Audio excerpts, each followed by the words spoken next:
palpalabas nga taon nga minon, adamo ten as magmamano nga cases nga asla robbery. When vandalism, unag ma'am. Idi pala ang open ti eskwela ni. Daytoy iti pasamak alikliklikan a maulit iti San Gregorio Elementary School iti Lapas Abra. Rason a nagkiddaw da ti CCTV units. Kagiddan ti panagrugi ti klase itaatawen na instalar dagiti 8 a CCTV iti pagadalan. Aglawa ti 5,500 square meters ti pagadalan.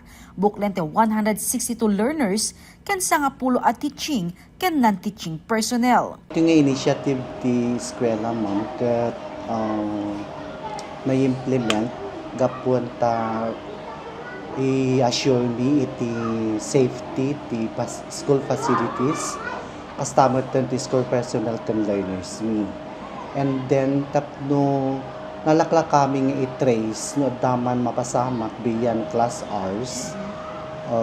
Nalakla kami nga i-trace kun may kan biti right solution nyaman nga masamak ti school. Digijing nga strategic places ket isu ti dagudag ti tattao. And then ami mo may iwasan nga the outsiders nga umuneg. And then isu dagiti rasunan tapno makita mi anya bati talaga nga rantada dito eskwela. Tunggal break time, gagangay adupudop dagiti aggatang ubing iti kantin, ken saan amaliklikan ti panagdidinnuron. Idinto nakalukat met ti gym ti pagadalan kadagiti mayat nga agusar, ken saan amaliklikan nga adda madadael.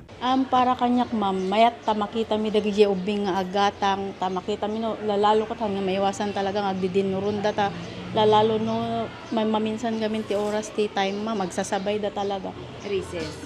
ti recess makita no ada DJ nga kabaya da DJ mangpidot tasan na mabayadan kat yan nga maiwasan ngamin ti kasjay ma'am mayat DJ CCTV nga na-install ti unag ti pagadalan mi ta makita da DJ ada ngamin ti issues na ti eskwela mi nga dagiti dati mawawan nga gamgamit kon dagiti lalalo no dagiti mighty court dagiti madadaal nga classroom dagiti mapuntahan ti bula han nga maiwasan siya pipin na ti doon at pipin na basol dagiti agay ayam makita mi no sino nga talaga tinakabasol kasi Pabor ken ad-adda a kampantema tirik na ni Relin nga adaan grade 2 learner iti pagadalan.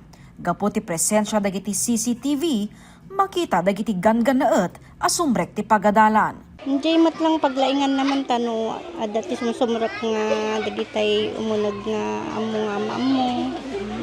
No iwas dagitay pumaw ma'am. Panatagak ta dati CCTV ma'am tanom ada in case nga ada no ada mapasamak ma'am amok ton kasya. Aminado ti manursuron ani Teacher Maylin saan amin agundaway ket masiputan ken mabantayan dati garaw dagiti ubing nang runa no adda iti ruwar ti classroom. Through CCTV po ma'am, ma-monitor po dagiti ubraon dagiti ubing, syempre no addahan mi nga makita ma'am. Syempre hamimat nga masubaybayan amin nga ubing ma'am. So no adda like for example no non break ma'am kakasjay no dati ubing nga agririri kakabil makita mi no anya ti usto nga pasama kasi ma'am ta hami nga maiwasan mat ma'am nga no adda ti umay agreklamo nga parents as evidence mabalin mi po nga i-review jay CCTV. Dagiti napatawad as CCTV babaen iti school MOOE ti DepEd ket maysa kadagiti requirement ti DRRM. Patyen ti pagadalan ang makatulong pay daytoy iti komunidad. Siyempre ma'am, may sapay nga nga makatulungan na beneficial pay mo kada ti community. Ta baka kidino da makapture na mo nga something wrong, babalin pay nga makatulong iti otoridad tapno mapadaras nga masolbar ken nga mga problema. No maikan ti gundaway, panggep ti pagadalan a paikan ti CCTV ito neg ti classroom. Gapwenta patsyenda, may sa daytoy ang makatulong amang sulbar ti bullying ito neg ti pagadalan. Jessica Boreta, Balitang Solid North.